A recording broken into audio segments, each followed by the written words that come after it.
Last week I mentioned how Hugh Nibley had a unique way of choosing his wife.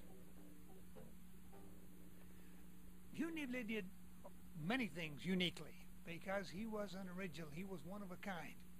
Born with a mind that comes, a brain that comes once in a millennium, essentially.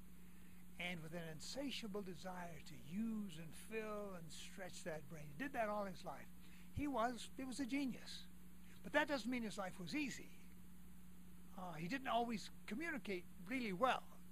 For example, this story is told of an admirer who came to Hugh Nibley and said, "Dr. Nibley, how many languages do you speak?" And Professor Nibley came up with a number, something above 10, 13 or so, of ancient and modern Middle Eastern languages. He said, "Wow. And you also speak German, French, and Spanish, right?"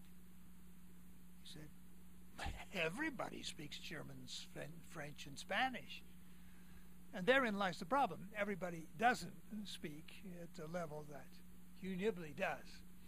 And so the saying went forth that to hear Hugh Nibley lecture or to teach was like drinking out of a fire hose. But it was worth it. I was twice assigned to put together a team to get Hugh Nibley on video for posterity. So we went to a couple of his classes for a semester, a year on one of them, on the Book of Mormon. And I'd like to take you there to one of those experiences. Now, in the interest of full disclosure, as they say, I have sort of simulated the responses from the students based on their body language and their facial expressions. Actually, they didn't say very much. But the rest is pure Hugh Nibley. And it went like this. Students, open your Book of Mormon to 3rd Nephi. Chapter 1, you'll see there that the chief judge of the Nephites was named Laconius. Now, students, why are we not surprised to find a Greek name in the Book of Mormon? Silence.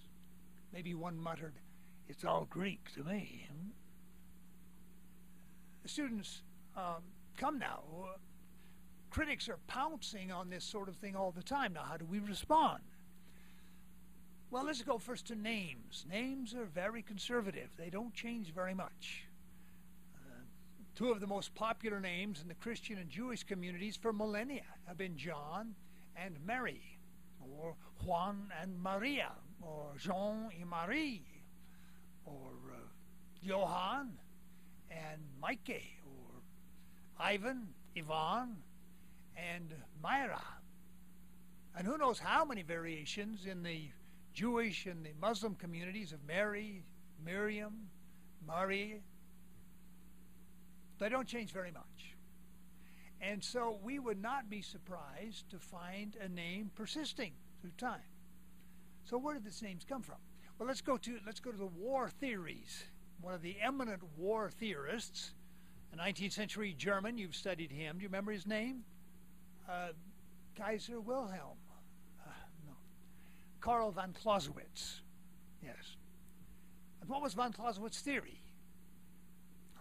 It was that through history, the land armies and the sea powers have alternated. Sometimes one is more powerful, sometimes the other. And in the days of Lehi, which would have been the more powerful, the land armies or the sea navies? The land armies. One more try. The sea navies. I knew you'd get it. Yes, the navies. Now, understandably, you might think the armies because of the long trade routes to the east and elsewhere. But actually, the big money was in the trade back and forth across the Mediterranean. And so in these days, the sea powers were predominant. That's what you meant, right? Yeah, something like that. And in the days of Lehi, what was the most powerful weapon of war? The sword of Laban.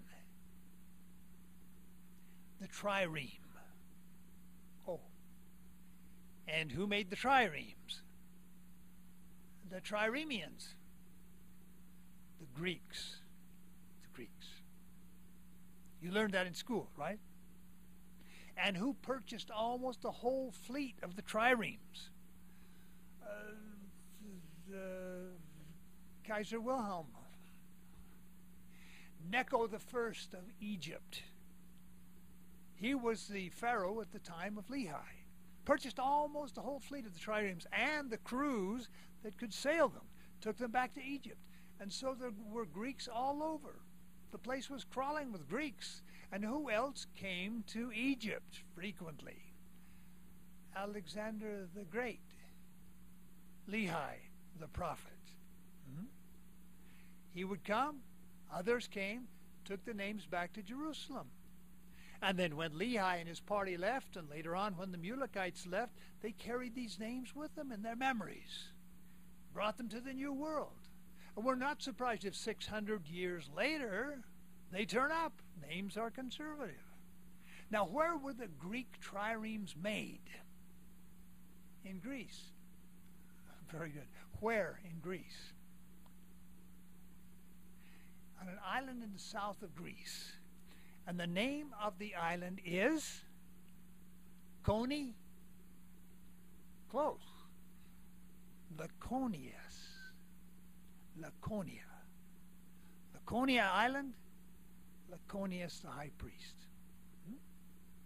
Full circle. So we're not surprised to find a Greek name in the Book of Mormon. We would be surprised if we didn't find Greek names in the Book of Mormon. Right, class? Right.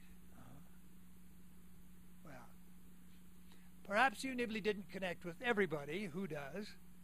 But he connected with a whole generation of very bright students. And many of them have continued his researches. Doors that he opened, they have gone through.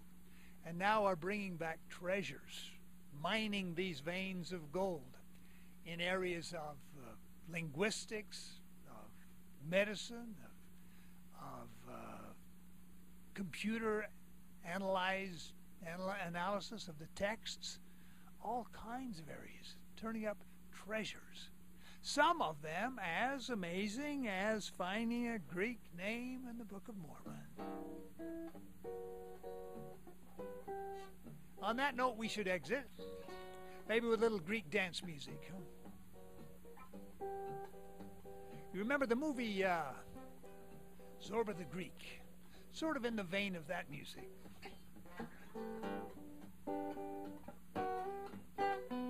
Zorba the Greek, incidentally, is not in the Book of Mormon, yes.